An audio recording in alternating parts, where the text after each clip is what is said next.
నమస్తే and welcome to hit TV.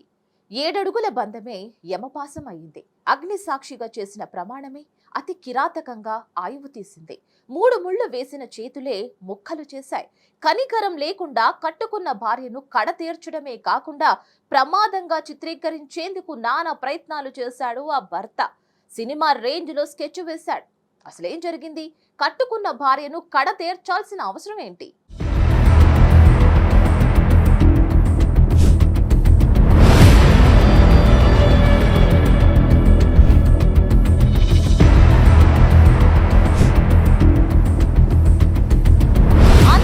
ప్రకాశం జిల్లా కనకమెట్లకు చెందిన రంగనాయకులు లక్ష్మీ దంపతులకు 3 సంతానం.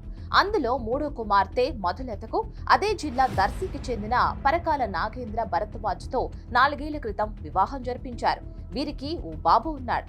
దంపతులు ఇద్దరు సాఫ్ట్వేర్ ఉద్యోగులు కాగా వృత్తిరీత్యా హైదరాబాద్ లో ఉంటున్నారు. బాచుపల్లిలోని సాయి అనురాగ్ కాలనీలో ఓ ఇంట్లో అద్దెకు ఉంటూ జీవనం కొనసాగిస్తున్నారు. అయితే పెళ్లైన కొంతకాలం బాగానే ఉన్నారు. తర్వాత దంపతుల మధ్య క్రమంగా గొడవలు స్టార్ట్ అయ్యాయి. ఈ క్రమంలోనే ఈ నెల 4న భార్యాభర్తల మధ్య మరోసారి గొడవ జరగ్గా విచక్షణ కోల్పోయిన నాగేంద్ర మధులతపై దాడి చేసి అతి కిరాతకంగా హత్య చేశాడు. కనికరం లేకుండా కట్టుకున్న భార్యను కడతీర్చాడు. భార్య మధులతను కత్తితో పొడిచి అంతమొందించాడు భర్త నాగేంద్ర భరద్వాజ్.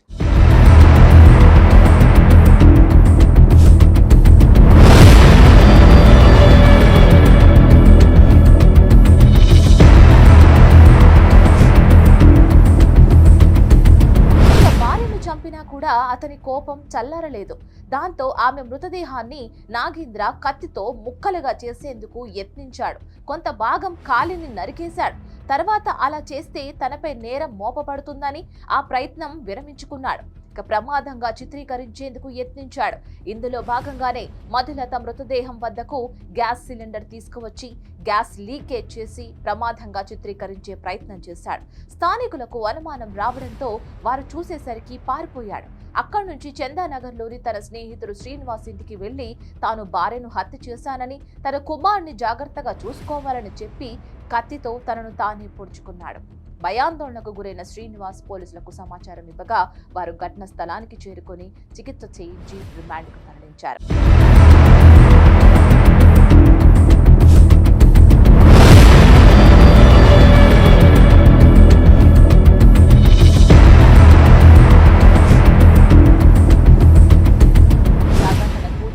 వార్త విని తండ్రి బోరున విలపించాడు. ఇక మృతురాలి తండ్రి ఫిర్యాదు మేరకు విచారణ చేపట్టారు. అప్పటికే పారిపోయిన నిందితుడిని మరుసటి రోజే చందానగర్ ప్రాంతంలో గుర్తించి అదుపులోకి తీసుకున్నారు.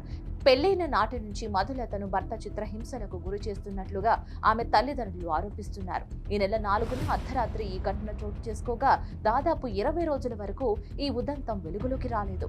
పోలీసులు సైతం కేసును గోప్యంగా ఉంచుతున్నారని, దీనిపై పూర్తి స్థాయిలో విచారణ జరిపించాలని మధులత తల్లిదండ్రులు, బంధువులు ఆరోపిస్తున్నారు. ఇదే విషయంపై పోలీసులను సంప్రదించగా నిందితుడిని ఇప్పటికే తాము రిమాండ్ చేసినట్లుగా పోలీసులు చెబుతున్నారు.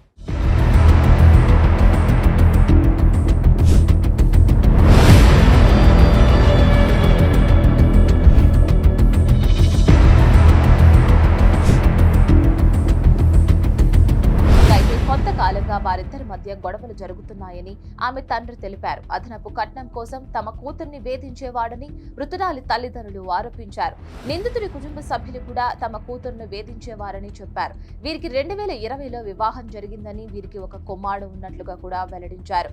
కూతురే లోకంగా బ్రతికిన తల్లిదండ్రులకు ఆమె దారుణ హత్యకు గురి కావడంతో కన్నీరు మున్నీరుగా విలపిస్తున్నారు. నిందితుడిని కఠినంగా శిక్షించాలని పోలీసులను కోరుతున్నారు.